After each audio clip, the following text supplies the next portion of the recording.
అందుకని ఏం చేస్తారంటే వారాహి దేవాలయం పైకప్పెక్కి సూర్యోదయానికి పూర్వమే పైన కన్నాలు ఉంటాయి, ఆ కన్నాల్లోంచి చూడాలి వారాహిని. కన్నాల్లోంచి చూసినందుకే ఉద్వేగం కలుగుతుంది. అలా ఉంటుంది ఆవిడ స్వరూపం. లలితా సహస్రంలో చెప్తారే గండనాయకి, ఆవిడ సర్వసైన్యాధ్యక్షురాలు లలితాదేవికి. ఆ వారాహి ఇప్పటికీ కాశీలో తిరుగుతుంది.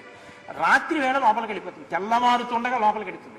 లోపలికి వెళుతుండగానే చీకట్లోనే అర్చకులు అర్చన చేసేసి తలుపులేసి వెళ్ళిపోతారు. ఎవరైనా చూసేవాళ్ళు ఉంటే పైనుంచోసారి లోపలికి చూసి వెళ్ళిపోతారు అంతే.